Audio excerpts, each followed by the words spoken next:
अनेक लोक इथं पडतात. जर एखादा तरी माणूस मेला तर त्याला जबाबदार कोण?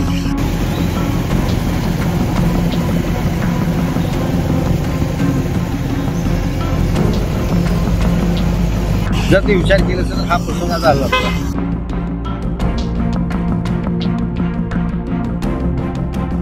दोषीवर कारवाई करावी.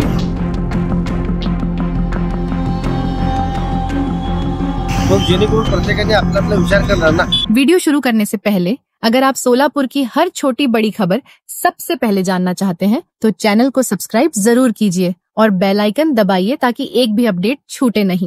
आज या ठिकाणी गेल्या 3 वर्षापासून पाणी इथं रस्ता थांबतंय. इथं नैसर्गिक नाला होता. हे नाला दोन्ही बिल्डिंगवाल्यांनी नाला बंद केले.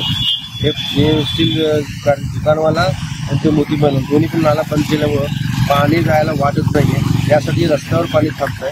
यासाठी महानगरपालिका विनंती करते की पाणी काढण्यासाठी तुम्ही कुठेही ऍडजस्ट करून तो चेंबरला जोडून तिथून पाणी काढून द्यावा आणि लोकांना जाण्यासाठी रस्ता करून द्यावा अशी माझी त्यांची विनंती आहे. अनेक लोक इथं पडतात.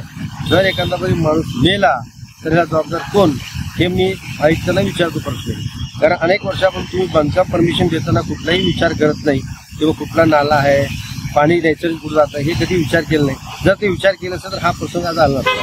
यासाठी मी आयुक्तांना विनंती सखोल चौकशी करून दोषीवर कारवाई करावी आणि पाणी काढण्यासाठी वाट काढून तो पाणी इथून काढून जेणेकरून ते पाणी थांबू नये असं त्यांनी नियोजन करून द्यावे.